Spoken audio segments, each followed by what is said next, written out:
Meeting for the purpose of discussing the reputation, character, physical condition, or mental health, rather than professional competence of an individual to discuss the discipline or dismissal of complaints or charges against a public officer, employee, staff member, or individual.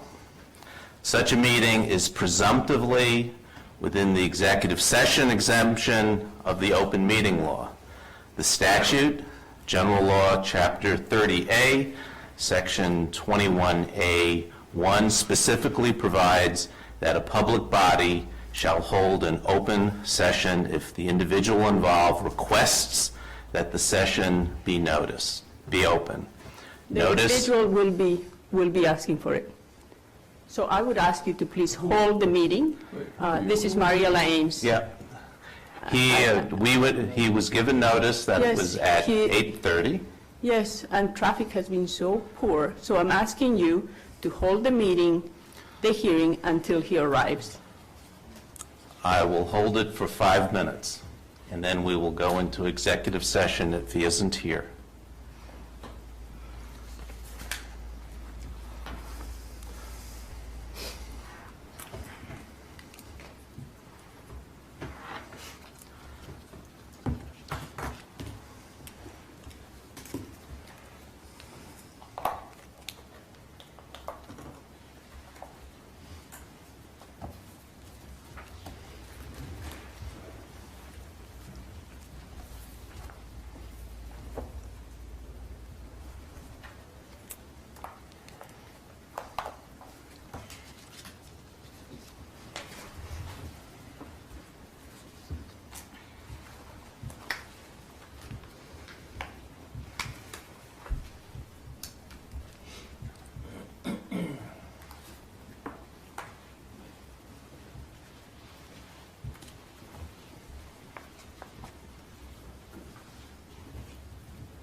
Just an update, Mr. Alston is near the Brook House, he's on his way, and he's asking for an open session.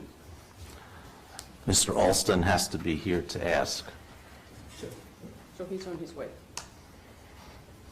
This meeting was noticed for 8:30,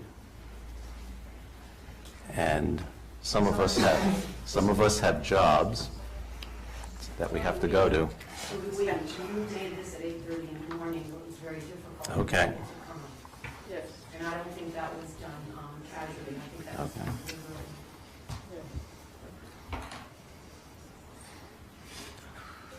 We are watching you, I just think you should know that you are being watched, what you are doing, and we are expecting you to act with justice for us. You work for the town of Brookline, Okay. not for yourselves. Thank you.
Okay, I'll wait till 8:45 and then we'll proceed.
If you didn't pick one of the, and you would like one, just raise your hand and I'll give it to you.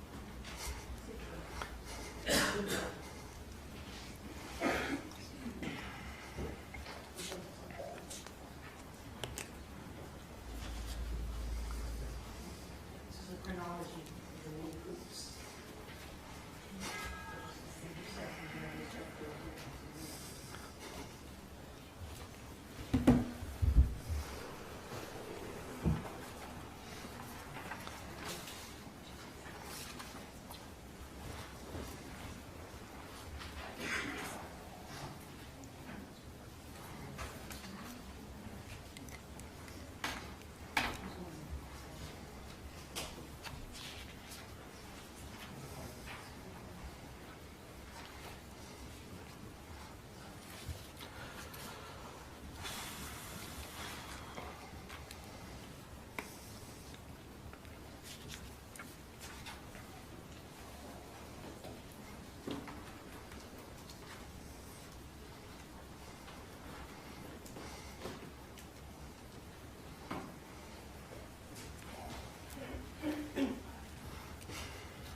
Okay, I see Mr. Alston is here, so I'll repeat what I said at the beginning.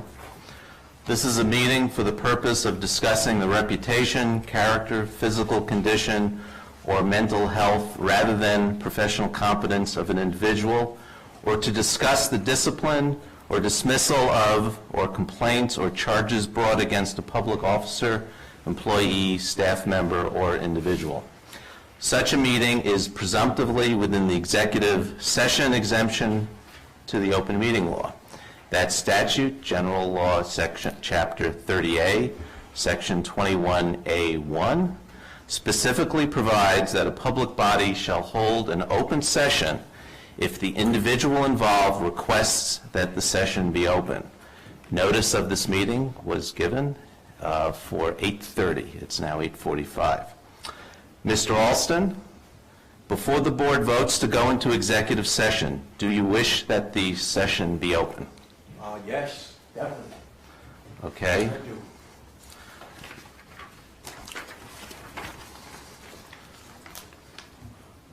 The individual involved in the matter that's subject to this meeting has requested that the session be open. The board will conduct its meeting in open session. The board will provide Mr. Alston with the rights provided within the executive session provisions of Section 21A1, including the right to have counsel or a representative of his own choosing present and attending for the purpose of advising the individual and not for the purpose of active participation in the hearing and to speak on his own behalf.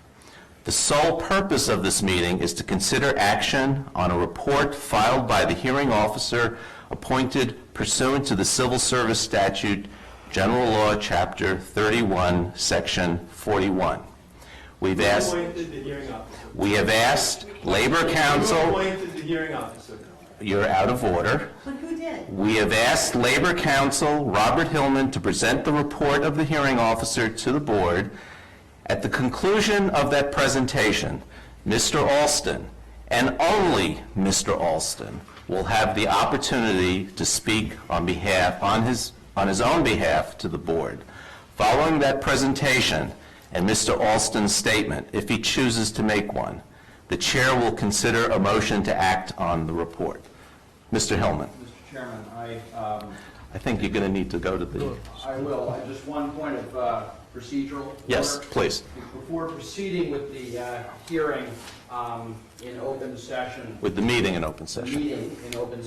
it would be appropriate to advise Mr. Alston that by proceeding with this matter in open session, it may cause the report of the Mr. Alston has been advised of all of his rights. He's Okay, you're out of order. advised again. Mr. Range, Please sit down.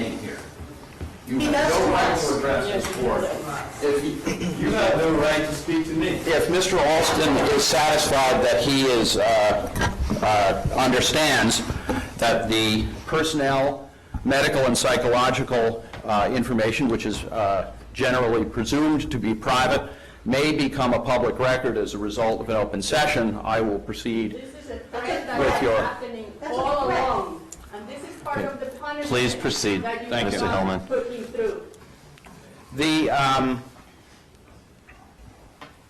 Thank you, members of the board. As you are aware, this is a meeting that arises under the Civil Service Statute of the Commonwealth, Chapter 31, Section 41. Before I discuss the report of the hearing officer who was appointed in this matter, I think it's important to understand procedurally where we are and what you're called upon to do today. Under the Civil Service Law, the town gave a notice of intent to Mr. Alston, potential termination for his non-attendance at work on the grounds of what the town believed to be his incapacity to perform the essential functions of his job. That, under the Civil Service Law, triggers a right to a hearing before the appointing authority. For firefighters in the town of Brookline, the Under those Board of... laws, we all should be protected. The Board of Selectmen is the appointing authority, and as the appointing authority, it has the right to delegate the hearing to a hearing officer. Under the special act establishing the office of the town administrator, the legislature gave that authority to the town administrator, who appointed James Lamke, an attorney in Hingham, Massachusetts, with experience in public labor law, as the hearing officer to conduct a hearing on your behalf. We do not interrupt our speakers, the Board of Selectmen. Thank you, Mr. Brzezinski. The hearing was duly noticed by a notice that's in the record dated August 17, 2016, and the hearing was conducted on August 30th, 2016. Mr. Alston elected to have that hearing conducted privately, as was his right. He was present and represented by counsel at the hearing. Mr. Lamke took evidence from the town, and I am asking that speakers will not be interrupted. You are not recognized, and I am giving you a clear warning that if you continue to interrupt the speaker, you'll be asked to leave. Mr. Alston was present at that hearing and presented evidence, or at least a statement, through his attorney. Following the hearing, Mr. Lamke produced a report pursuant to Chapter 31, Section 41, which has been distributed to the board. That report is 22 pages with 120 or more pages of attachments, including a lengthy psychological report and a lengthy course of correspondence between the town, Mr. Alston, and Mr. Alston's representatives. The board has asked me... After Mr. Alston... I'm asking you not to disrupt this meeting. The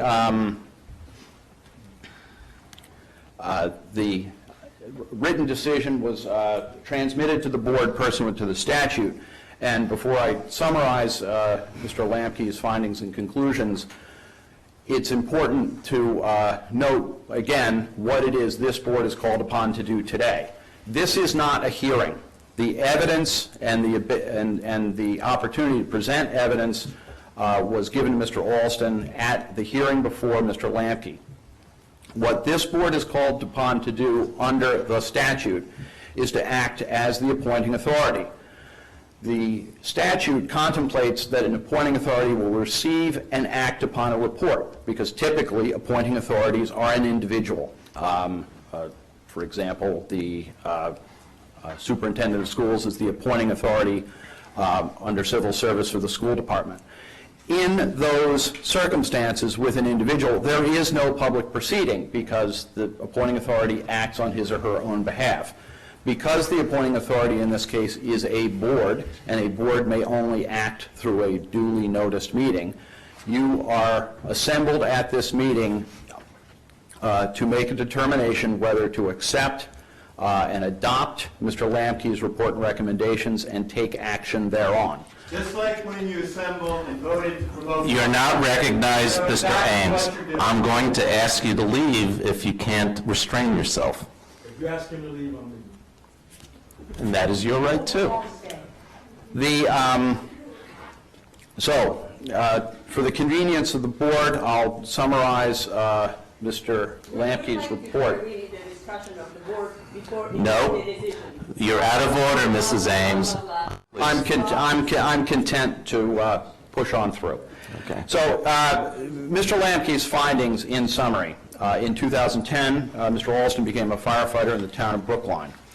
In 2002, he became a firefighter in the town of Brookline, and that his performance during the early years of his employment were fine. In 2010, Mr.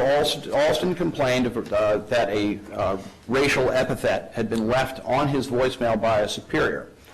Following his complaint, the superior officer was disciplined. The superior officer was subsequently promoted. Mr. Alston objected to the level of discipline, and he objected to the promotion. Following his objection to the treatment of the superior officer, the hearing officer found that Mr. Alston began a pattern of absences from work, various violent outbursts at work, making statements that caused co-workers to be concerned about his engaging in violence at work.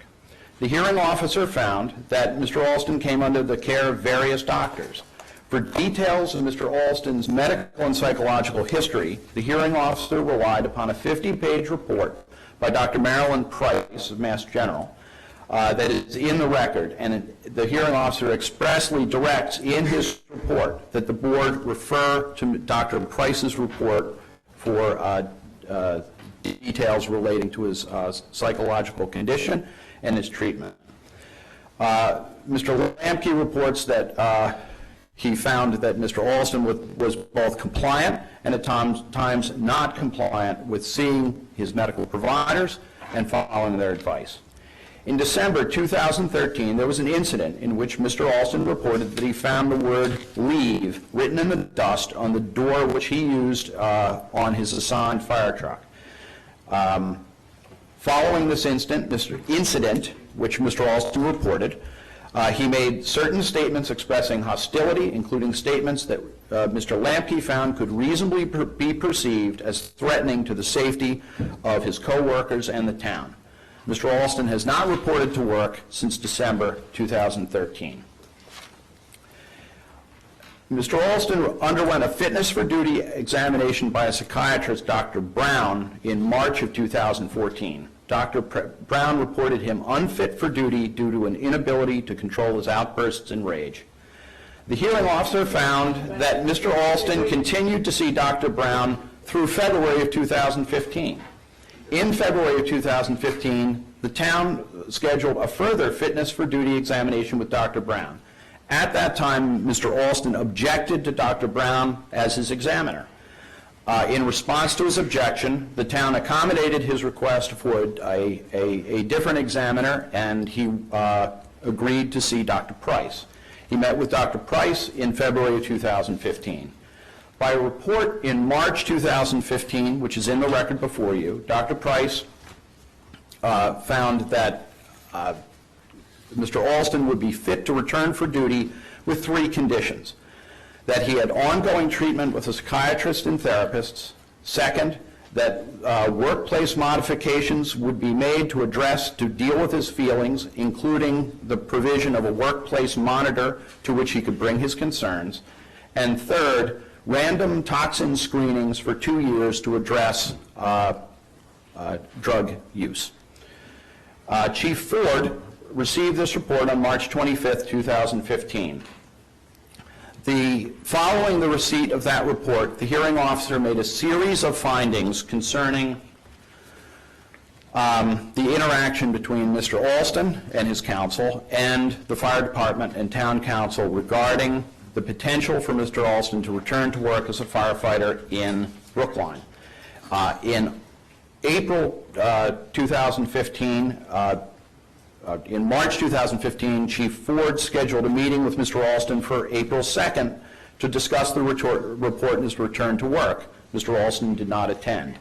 In April, June, and July 2015, the hearing officer found that town council had contacted Mr. Alston to discuss the conditions in the Price report and his potential return to work.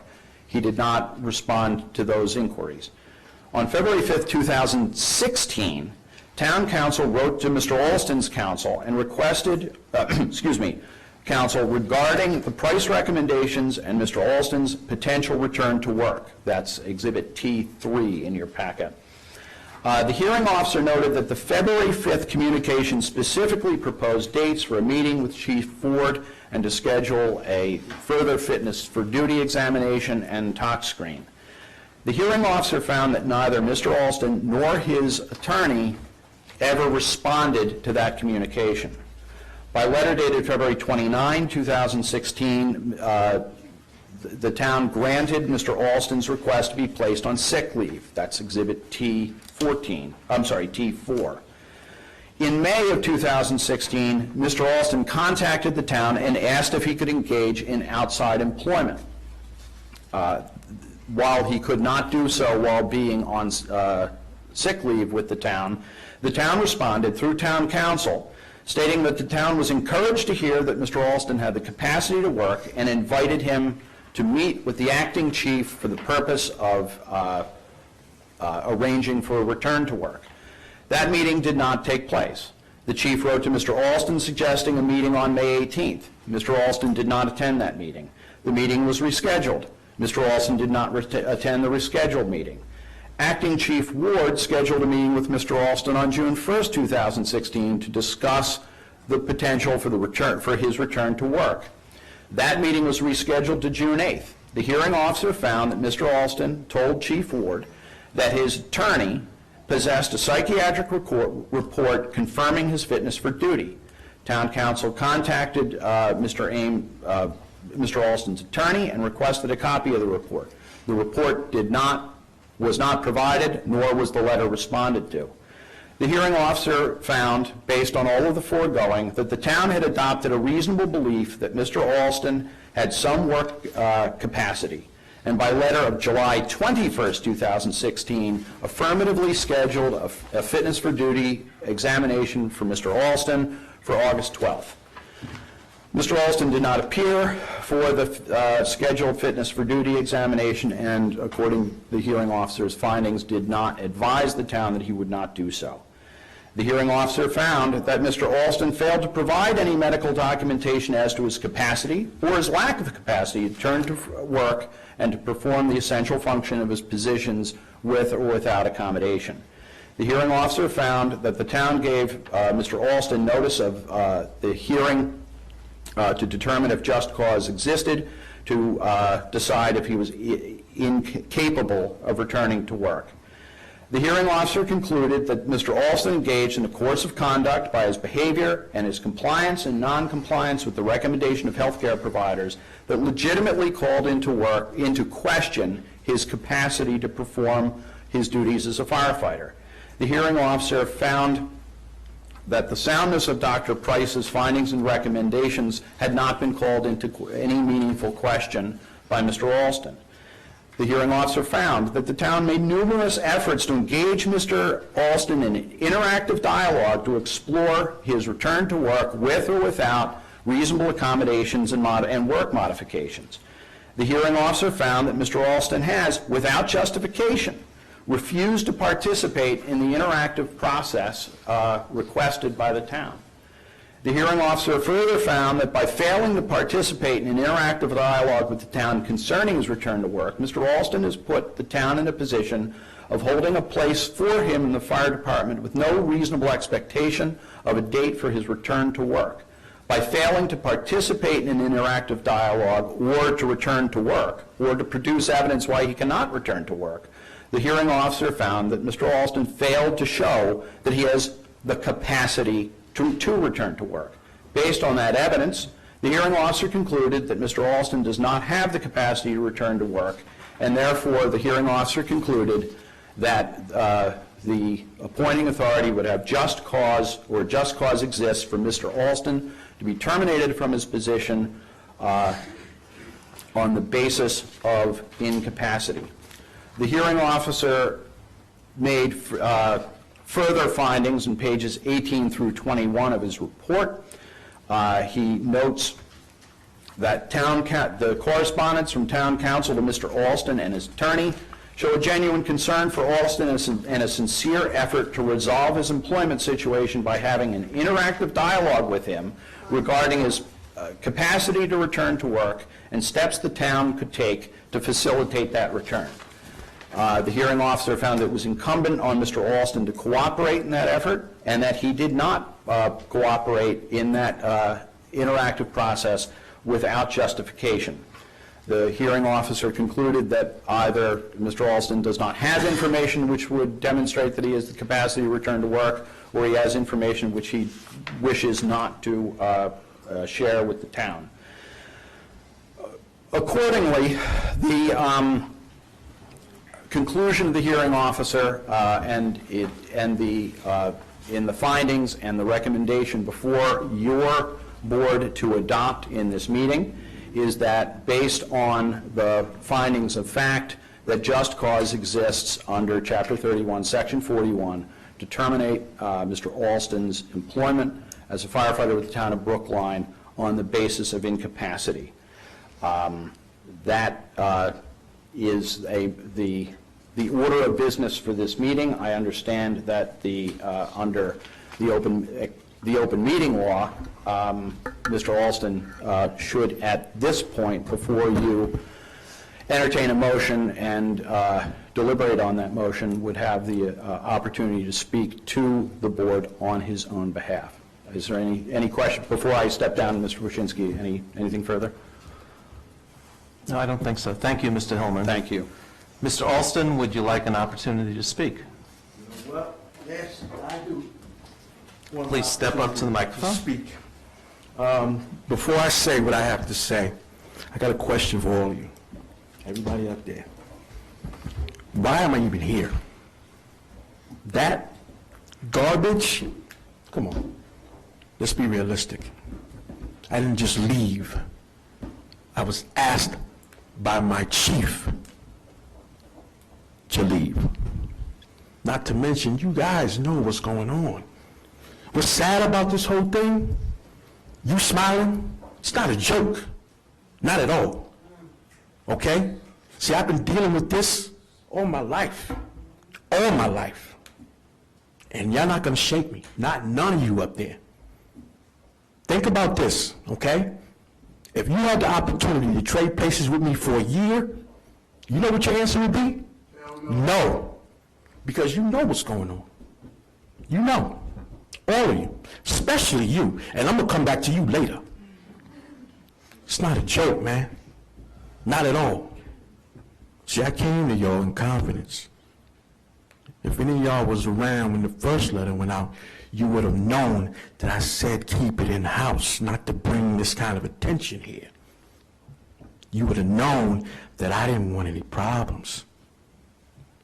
Although that individual's ideals and the way he thinks is his, they're his. Should have never laid it on me, they're his. Regardless of that, he's a damn good firefighter.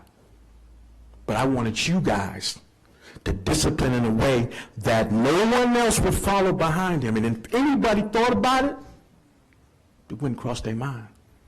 But you guys took it as a joke. You thought it was okay. Swept it under the rug. Then when I saw about the promotion, you actually said to me, it's not a promotion. What, do you think I'm stupid? I'm not. Think I'm believing my lying eyes? Come on, people. I'm a man just like y'all are. I don't know what you are, because you're laughing and you're smiling. At some point in your life, you're going to find yourself in my position. It may not be the same, but you're going to find yourself in my position, and you're going to wish that somebody listened. Trust me, it happens. You don't have a silver spoon or a wishing well so you can wish this stuff away. It happens. It's reality. None of you up there realize what it's like growing up as a black man, period. My anger that I had in the beginning was because my mother always told me you can't be mad at a person who doesn't know. And all I kept saying was they know. That's where my anger came from. And I messed myself up by not even listening to myself when I talk to my kids. I tell them all the time, never, ever let anyone dictate your attitude, because if you do, you're no longer yourself, you're them. I became y'all. Evil, unappreciative, disrespectful, non-human. Now, am I being mean? No. I'm telling you what you need to hear, not what you want to hear. Sorry. And you've been there, man. Don't act like you haven't. I'm not going to sit here and preach to you. But when the time comes and that other shoe falls, I'm going to be there for you, because that's what we do. So you need to think about it. Just like all of y'all need to think about it. And right now, I realize you already made up your mind. You already did. That's okay. It's quite all right with me. You know why? I'm comfortable in my skin. Very comfortable in my skin. See, I didn't wake up this morning.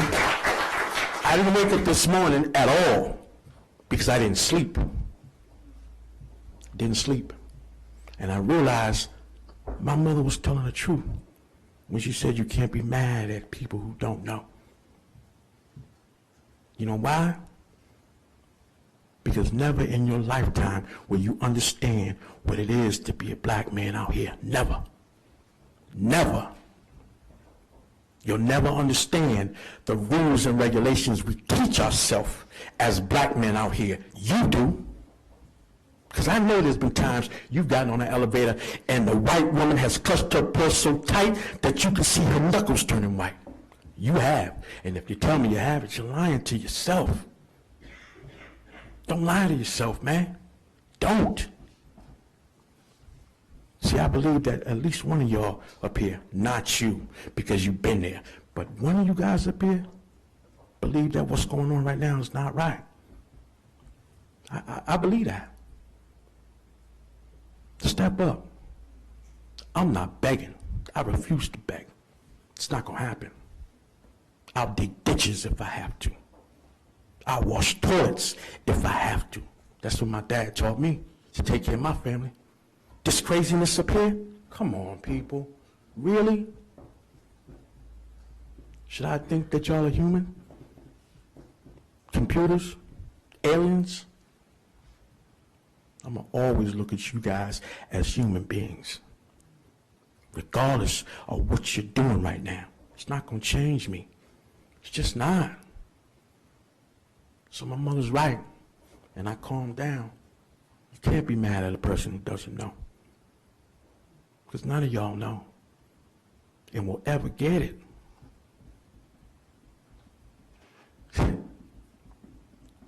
You know, a while ago in the beginning, I was sad, I was angry, I was depressed. You see this? These people, these supporters, not to mention the ones on the web, changed everything. Everything. See, right now, you guys are going to see people, you're going to see somebody that you wish you didn't see. Trust me. It's not a threat, it's a promise. Because the next chapter in this craziness, the legal way I'm coming after you, all of you, I guarantee you, you've never seen it before in your life. Never. I haven't been to law school, my brother, but you have. And I'm going to take my time and make sure I understand what I'm doing when I come after you. Sorry. Forgive me for sounding mad. I'm not mad. I'm passionate. I'm not an evil black man. I'm a passionate black man. So whichever one of you up there think this is wrong, speak up. Say something. I know at some point in your life you were told not to be a follower, to be a leader. And each and every one of you up there at some point has been a leader. Even right now. Even right now. You know, I used to come through Brookline when I was a kid, driving through, and there was not one time I wasn't stopped by the Brookline police. Not once. I was hired in 2002, in September of 2002. My son, who went to Brighton High, was performing in a play. I was a Brookline firefighter, and I got pulled over by the Brookline police. And you know what I did? I took it in stride. Because I wanted to see for myself if it was possible that at some point this town was going to change. I can't even be mad at these police officers if they did so. Look at their leadership. Think about it. See, I walked in here and I could have been a bad person and not acknowledge these guys. But I did, because none of those dudes back there has given me a problem. They respect me first as a man and then as a public servant like themselves. This deputy chief right here has taught me a lot. A lot. I don't even know why he's here, but I respect the fact that he's here. Period. So this garbage about me missing days, not true. What is true is the anger I was feeling. Because trust me when I tell you, there is racist firefighters in this town. He's not one of them. There are several of them. Now, can I go and point and say who they are? Probably not. Some of them even probably hung out with me and had a beer. Ku Klux Klan members are in Congress right now, making rules, setting laws. So they're right in our face. And I guarantee you, y'all can't point them out. But they're there. To think that I'm making this up and to think that I have no right to feel the way I do is to say to me, I have no rights at all. I do. I do. You've been staring at me ever since, and I respect that because you're listening and you're being intent. This man who looks like me, and I'm not going to look over there because he knows what I'm saying. He hasn't. And those of you who can't look at me without smiling, y'all know what I'm talking about. I'm not that person. Serious. There has to be at least one Jewish individual up there. And let me ask you a question. Let's say it was you. Think about it. And then you were in my position, being treated the way I'm treated. Think about it. Your mother or your father or your grandparents killed the way that was. That's crazy. You got to stand for something at some point. Listen, what's going on right now and what was going on back in the 60s, there's no difference. None. It's just that you're hiding right now. And the only reason why the truth is coming out about these young black men being killed is because of them camera phones. Y'all gotta change this, man. Seriously. I came to you guys in confidence, expecting, because I trusted your position to do what was right and to see that what he did was wrong. Guys didn't pay attention to nothing. Nothing. And like I said in the beginning, and every other meeting that I have come to and here, I'm not going nowhere, guys. I'm not. Not. So if your decision is to keep me here, just like I followed what I was supposed to do, so don't lie and say I haven't. 3 fit for duty exams. 3. And not staying in touch with my psychiatrist that I got on my own, not the town, that's a lie. You guys know it's a lie. Almost everything you guys are saying is lies. Don't do that. Don't do that. How do you look at your kids when you go home from here and they ask you a question about something concerning their treatment? You don't lie to them? Do you really want this, like I said before, to be y'all's legacy? Think about it. I know what mine's going to be, that I stood up for what I believed in, and I didn't step nothing. I didn't step nothing. Not at all. And I'm not going to. I'm not going to. When something like this happens, there's only 3 things that can come out of it. You can get mad and punch that person in the face, but the end result is you're going to get in trouble, lose your job. For what? Brief satisfaction? The second is to do what I'm doing. If you believe that's right, you're going to stand up for it. I'm not going to allow anybody or anything to prevent me from being treated like a man. Nothing. Period. It's not going to happen. My father's not going to see that in me. That's my role model. Trust me, if he was here, there'd be problems. Problems. And I'm not talking physical problems. Not at all. Not at all. He's going to talk to you the way I'm talking to you. He's going to express himself the way I'm expressing myself. And hopefully his words cut so deep, it opens up your heart. Come on. It's my role model. I'm going to say what I have to say. Believe me. You know, my heart hurts for you. And let me explain to you why. You know. Come on. And you really believe that this is right? I look up to people like you. And even in the position you're in right now, I still look up to you. Because in your heart of hearts, you believe they're doing right. You do. I'm not going to be mad at you. I can't be mad at you.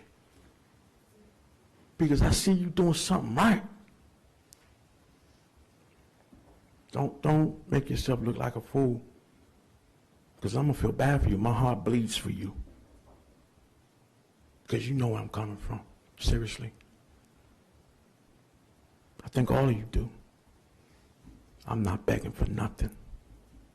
I did nothing wrong. And out of respect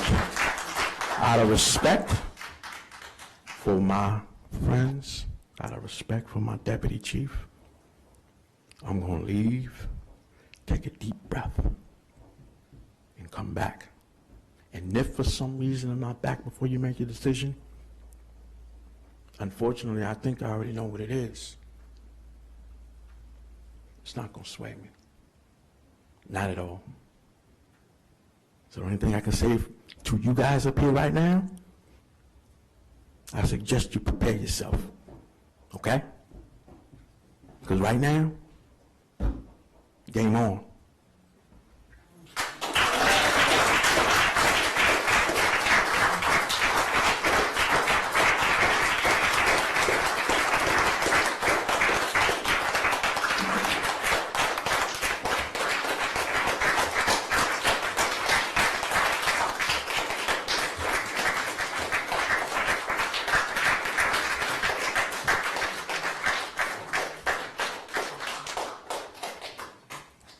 Okay, so... That is a firefighter that I would like to be protected by and want to be in the fire department.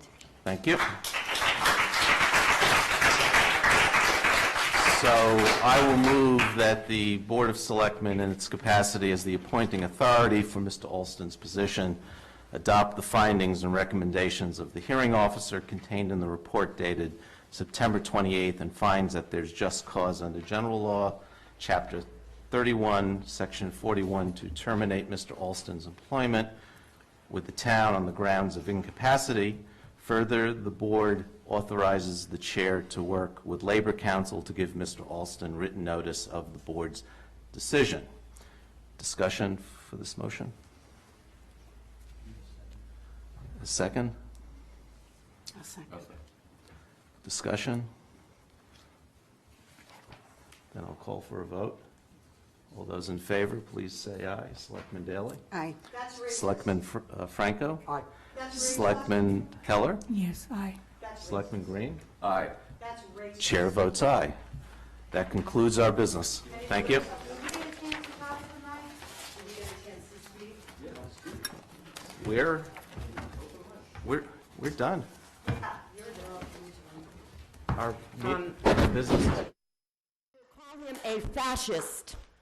There is so much bigotry and hatred And this town hides behind its liberalism and does whatever it wants to because it hides behind liberalism.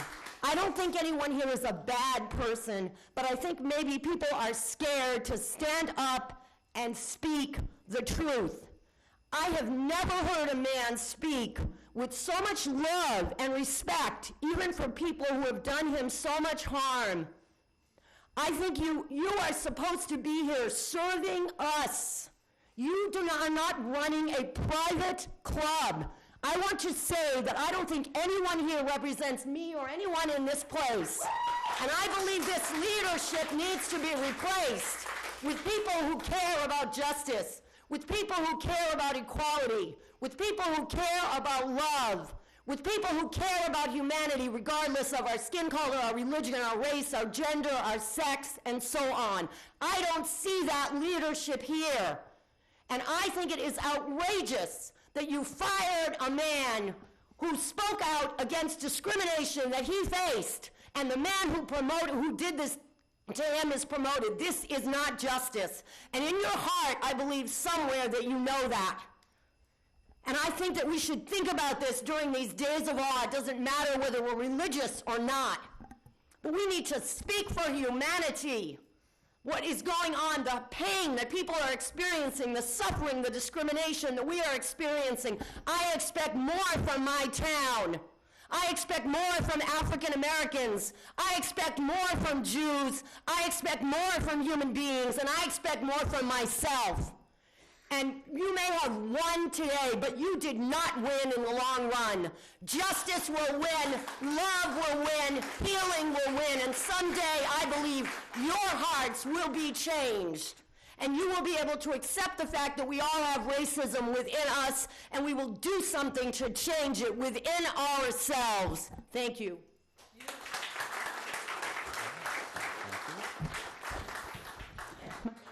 Sheila Parks. I'm not a medical doctor. I'm a former professor. I lived in Brookline for 11 years. I know Nancy Daly from my struggles with the select people. I don't know anybody else. I am curious, Mr. Wyszynski, why you sat with a smile or whatever that was in your face. It's like horrible to look at it. I'm just curious what could be going through your brain or your mind. I learned in Occupy that you needed to check your male gender privileges at the door and your white skin privileges at the door. You all forgot about that. You didn't know it in the first place. You know, I spelled Brookline now with 3 Ks. I am ashamed to have lived here. When I was here, I formed it was a convener of a group called the Brookline Underground Railroad Committee. And there were 2 houses in Brookline that had been part of the Underground Railroad. When we went to the, I think you were on it, Nancy, I forget the name of the committee, but the Conservation Committee or something, we asked them to help us put up plaques at those 2 houses in Brookline that were part of the Underground Railroad. They said no. A fantastic example of white supremacy then. They wouldn't put up plaques at those 2 houses. Well, we did fight. They gave us an award at the end of it all.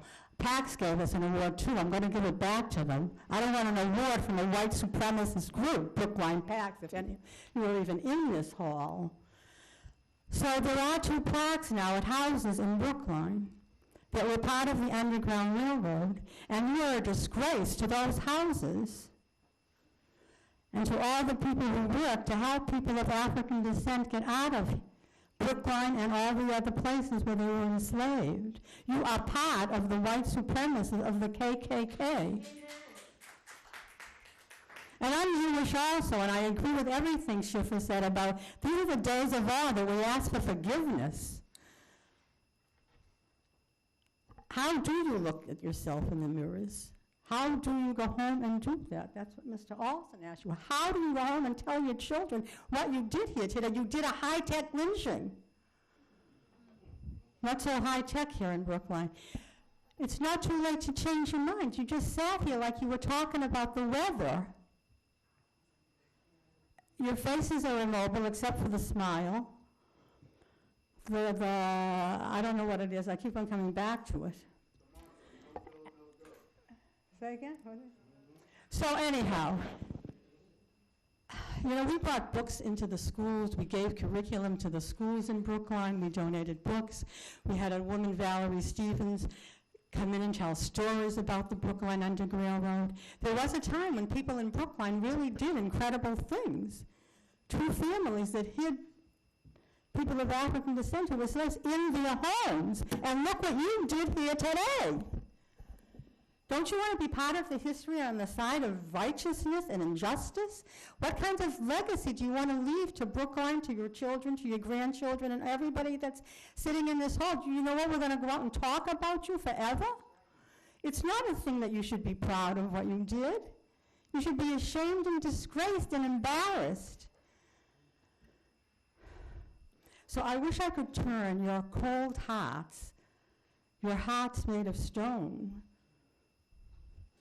like you've all had heart bypass surgery, getting rid of your hearts, your souls, your thirst for justice, your thirst for righteousness, your thirst to make this troubled planet a better place. You're like Ferguson. You're like all the places in the South. I don't know how you got elected to this job, but I hope each one of you gets de-elected next time there's a go-around. Thank you. Well, how many people wish to speak? Okay, so I see about 5. So I'm going to start a 3-minute limit. So 3-minute limit, thank you. I'm simply up here just to state that you guys sit up here and you make a decision on a young man. I'm Gerald Alston's sister, and I think through the 6-year ordeal, you guys just seen him and not realizing that there's a very strong family. We have very strong parents behind us and supporting us. It's really unfortunate. I do have to say I'm proud of my brother. He has children, he has grandchildren. I have children, I have grandchildren. And as an educator, it's so sad that every day I have to teach my children and my grandchildren when they ask, why do kids do that? Kids do the things that they do because there are adults out here who behave the way that they do. You adults show these children how to act, and it's not okay. It's not okay. You know, I don't know the legalities, I don't know the logistics of it, but it just seems to be that this decision was made out of laws and books and what it says, and not that he's a human being. But just to let every single one of you know, he's not by himself. There's 5 of us. There's tons of grandchildren, great-grandchildren, but more important is my mother and my father. And we will continue to support my brother. I am amazed and brought to tears that this man up here who's taken the lead can sit with a smirk on his face. A smirk on his face, and very disrespectful. I had to step out and tell my mother, this man is laughing at your son. My brother loves being a firefighter. He is not the only civil service worker that we have in our family, because that's what we do. That's what our parents raised us to do. I'm an educator. My mother's an educator. My dad works with children. That's what we do. And you guys can just take this away from him? Just take it away from him because someone did something wrong. He simply asks to correct the wrong. And you want to drag this out 6 years and make him punish? It's not okay. I don't know Mr. Pender. I don't know him. But he needs to know what he said was wrong. So now I have to continue to educate my children and my grandchildren about right and wrong. Not to be angry, not to be mean, not to be hateful, but to continue the legacy that my parents taught us about being respectful, about being human. And I think that's the big part of this. You guys sit here and you look at this man and think that he's by himself, and he's not by himself. He has a family behind him and supporting him. He has a family behind him and supporting him. And you guys are destroying my brother's dream, destroying it. And I just hope that he continues this fight. We're going to sit here and we're going to support him. We're going to support him. Because you have to tell people when they're wrong. Not that that man should lose his job, but he needs to understand that's wrong. It's wrong. You know, you guys would be offended if someone called you that word. I would be offended if someone called me that. If someone called my sons that. I have 3 sons that I raised. And God willing, every day I get up and my boys walk in my house, I am so blessed. So blessed. With all the hatred and everything that's going on out here, I have to continue to talk to them and encourage them to do things the right way. I have to teach my daughters and my granddaughters to grow up to be respectable women and to make sure people respect them. It wasn't easy. It wasn't easy. It's unfortunate that these children have fathers who were not taught to be strong and stand for their children. I had to do it.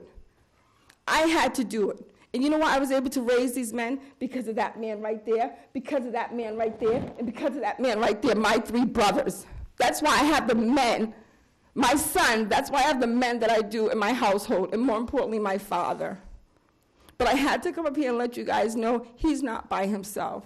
We're here, and we're going to support him. Thank you.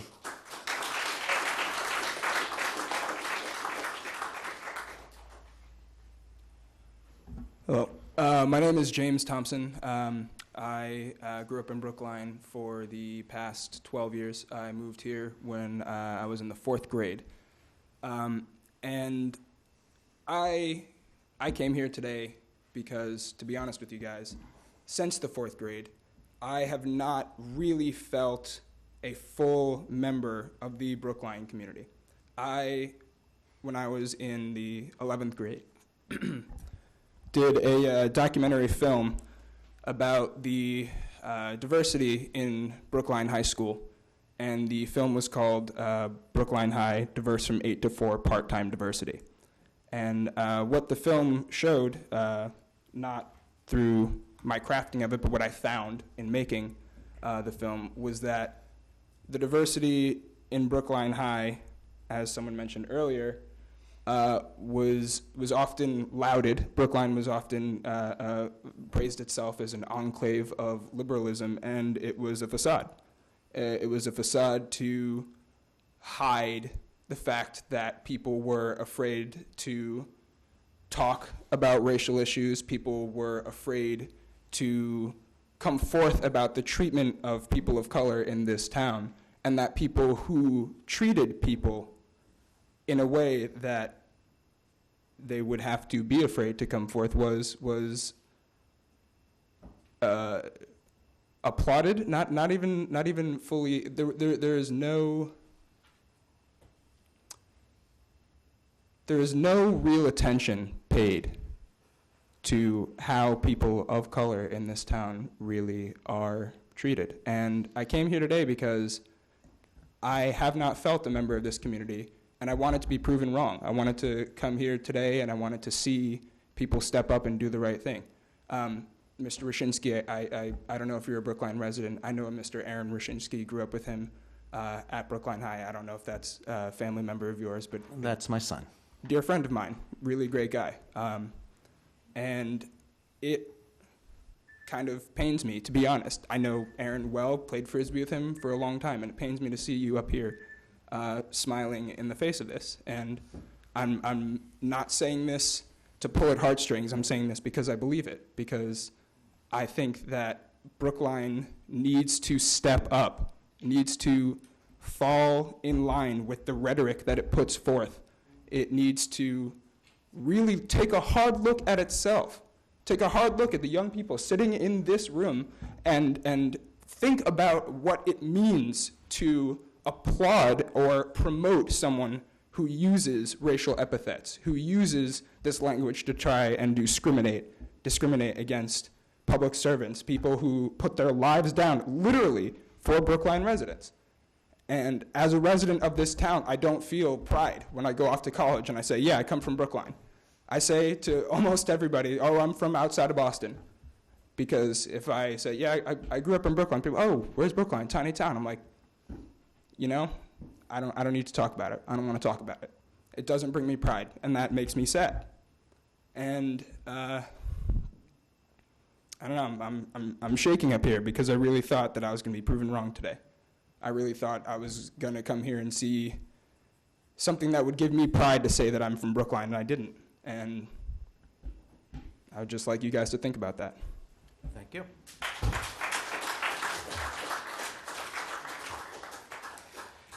Good morning. I just want to say I'm aware that you have fulfilled your legal obligation to us, and I appreciate your giving us extra time to voice our concerns. My name is Jessica Yulian. I'm a third-generation Brookline resident. I have children in the Brookline Public Schools. My husband is also third generation. He has taught some of your children at Brookline High and at Theater Camp. And we have always felt very much that we belonged here, and we've always felt very proud to be part of this town. I was struck by what Mr. Alston said in referring to his former captain, who I now believe is acting chief, and that is there was no dispute he was an excellent firefighter. No dispute. And I think that is generous of Mr. Alston to say that, and that is something the town has said all along. So my question is, what happens next time? People are imperfect. People can do excellent jobs as public servants and make terrible, terrible choices in terms of how they speak to and treat other people in this town. What standard will we hold them to next time this happens? Because there will be a next time.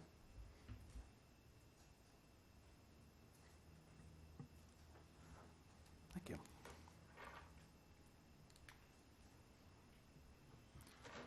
I'm actually asking.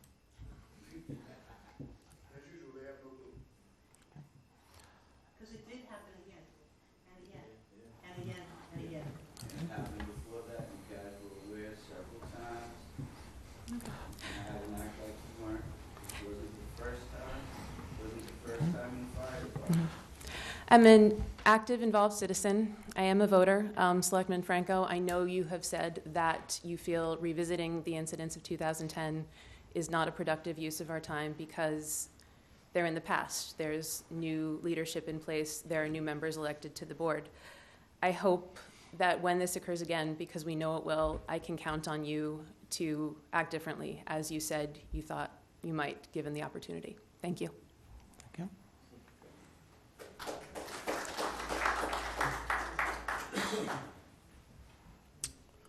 Good morning. Before I speak, I'd like to say I love you, only because you're human. I'm human. I love being human, Can therefore you I love you. just tell us your name?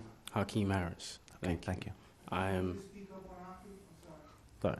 My name is Hakeem Harris. I'm the nephew of Gerald Alston and the nephew of Marshall Alston, Mark Wedgeworth, and the son of Chris Alston. So I'm honored to speak to you guys today. I don't know as much as you guys know legally, all the stuff you went to school for, the logistics, legalities behind it, but I know it doesn't take any documentation. It doesn't take any law class for me to feel this pain in my chest I'm feeling right now. And I only feel it when I know that there's something wrong going on. So it doesn't take anything legal to realize that there's something wrong. You see it, and if you can't see it, you feel it. If you can't feel it, you hear it. You smell it, and you sweep it under the rug like it's dust. Or whether it's swept under the rug or not, that shows that that floor was dirty in the first place, and you know it. All 6 of you. And I can't even say I'm sad or mad. I'm not happy about it either. It's just the fact that it's the reality, and I just have to face it. Because after today, I'm going to go home, just like you guys are going to go home, and I'm going to sleep and hope that I wake up tomorrow and live my life. That's not going to change me. It's not going to change you guys. It will change him. And the fact that you have no sympathy for that could prove, possibly, that some of you is just inhuman. You have no feeling. We must be all wrong if we sitting here for no reason today, honestly. There must be, are we sick? Are y'all all right? And we outnumber you. So what does that tell you? That you know something is wrong.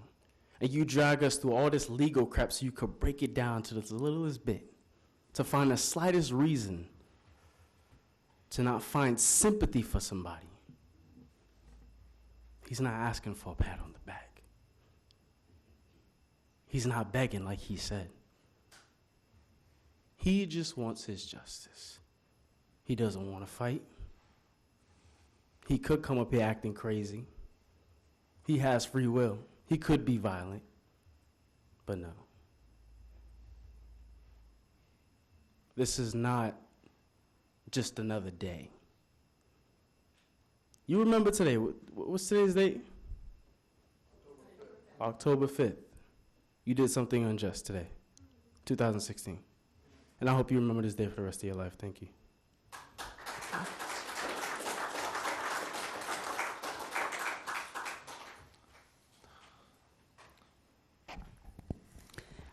My name's Regina Frawley. I'm a town meeting member from South Brookline. I've lived in town more than a half century. I came as young, just before I got married. There's only one person sitting up there who's a native of Brookline. All of you come from someplace else. You don't know what it was like to grow up in this city. I was born in Boston. I lived in an entirely Irish neighborhood with very few exceptions and went to school with all my teachers, without exception, were Irish. And I grew up hearing about how no Irish need apply. That was the story of Boston and its environment when it came to the Irish. They were a very put-down race and seen as unacceptable. When I came to town in the early 60s, Jews were no better in the eyes of those sitting up there because they were almost all Yankees. And Sumner Kaplan changed that, along with a few other leaders in the town. But prejudice, anti-Semitism was real, just as anti-Irish was real.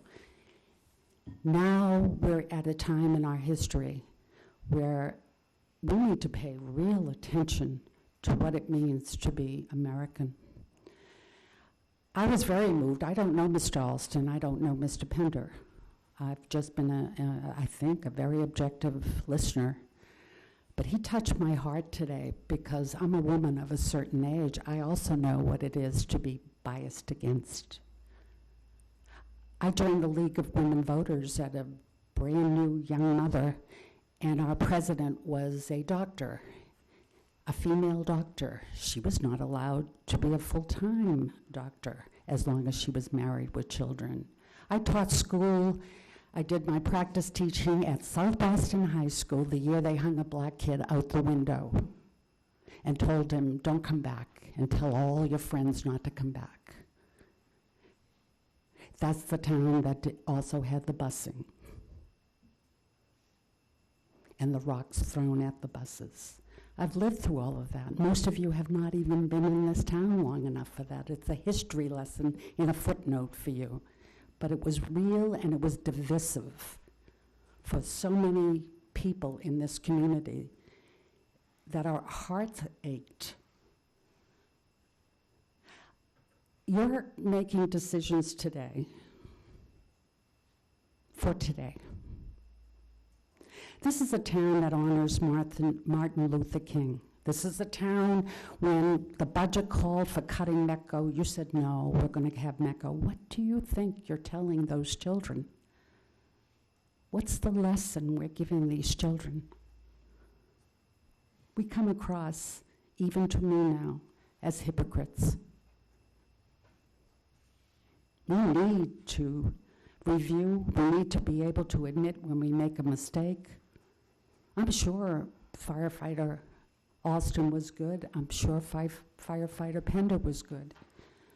But this could have all been obviated if there were a sincere apology, sincere amends. Nearly every religion requires that, but apparently politics doesn't. I want you to know that this decision may handle the problem in the short run, and I don't know what Mr. Alston's future is. I don't know what anybody's future is, not my own. But I'm pretty sure I know historically what the future of this board is. You have entered a realm of history, and it will probably be a major story for our children and grandchildren to read. You've made a mistake. Thank you. Thank you. Okay, I think,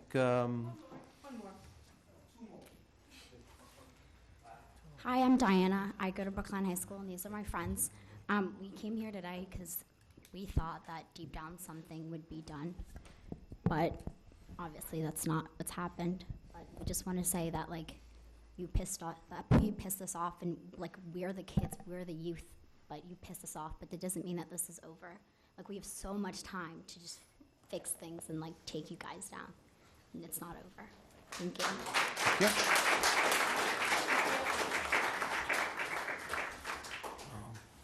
Okay, last speaker. One more after that. Good morning, Arthur Conquest, Brookline resident. I'm not sure how long ago it was, but maybe 2 years, I read a report by the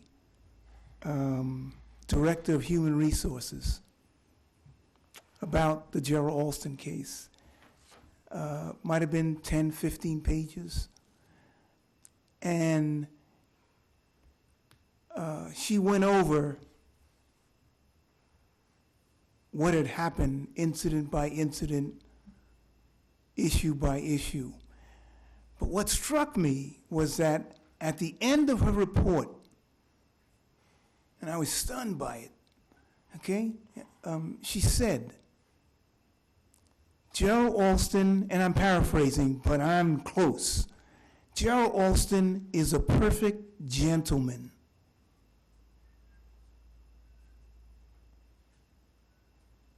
He was a perfect gentleman today.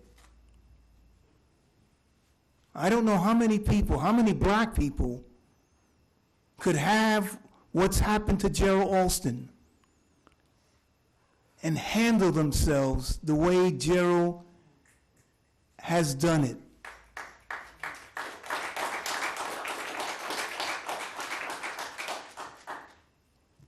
Number two, and I'm saying this to the audience, these people don't care. They have demonstrated, I've lived here since 1982. They don't care. Nobody ran against them in the last election. And until you organize yourselves and oust them, they don't care. We can stay here until we're blue in the face. This is a disease.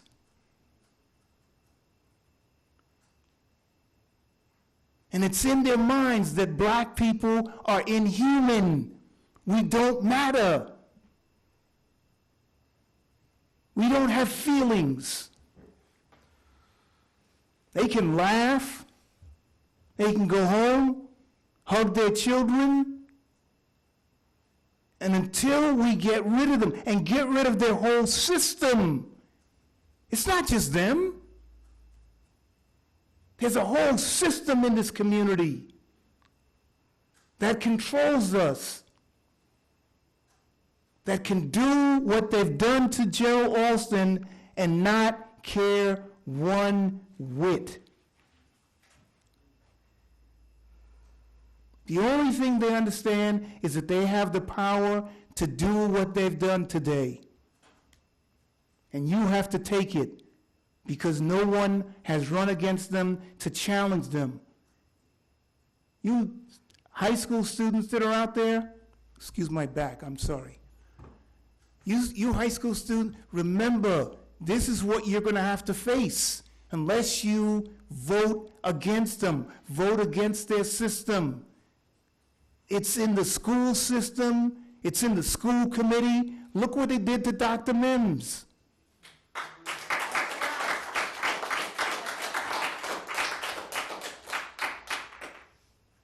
And I really feel sorry for you. The last thing I want to say, I do feel sorry for you. I do.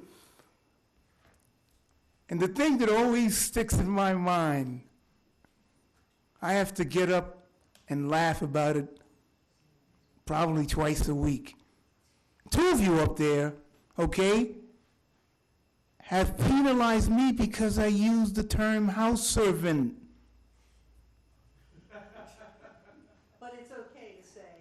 Right, no, okay? Two of you up there have criticized me for using the word house servant. Any black person in this town who fights racism is seen as a threat. And that's the whole thing that's crazy about it. The country is built on fighting for justice and equality. You know, we celebrate George Washington, we celebrate Dr. King, and yet look what they've done to Gerald Alston. He's opened his mouth and said, I object to you mistreating me as a human being. And you guys are saying, we don't see you as a human being. You're telling me, because you use the word house servant, we don't want you on the Human Relations Youth Resource Commission because you're fighting for justice. The system is upside down, and until you change it, nothing else is going to change. Thank you. Okay, we'll stay here till 10 o'clock, and then that's it. My name is Scott Huggins. I've lived in Brookline for almost 50 years. I first want to say, I don't know if any of you guys have seen or know of what Gerald or some of the other firefighters deal with, but I've seen pictures of fires that they had to go into. I have the most respect for the firemen and their sacrifice that they make for our safety. And my father has always taught me to respect firefighters. Their families sacrifice, they sacrifice. But I just want to set the record straight on a few things. I've read Dr. Brown and Dr. Price's report.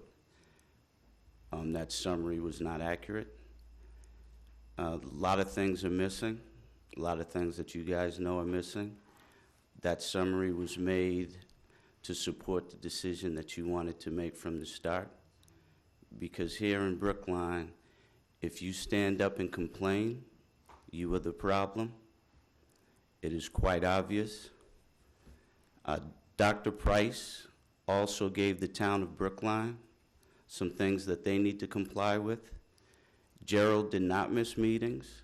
Gerald was not one that did not comply with the town, but he asked that the town do their part. He asked that the town make changes so that people of color feel safe in the workplace, but you guys did absolutely nothing. Now, I find it amazing that Paul Pender can leave a voice message, and it was undisputed by Paul Pender calling him a fucking nigger, and you say that you disciplined him, and you hide behind that because he was suspended for a few days. And shortly after he came back from his suspension, he was given the temporary promotion. And that's how you punish him. So the message you send here is, it is okay to treat people like that because you promote racism.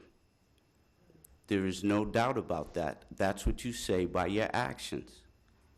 And then when Gerald objects to that, what happens? It was written, leave on the fire truck by his seat.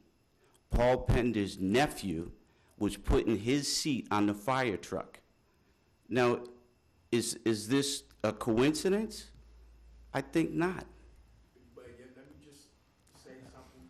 Regards to, and not to disrespect you, Brendan is a good dude. That's, Good man. and Gerald doesn't have a problem with Brendan. In fact, when he found out that he was put in Gerald's seat, he didn't want it.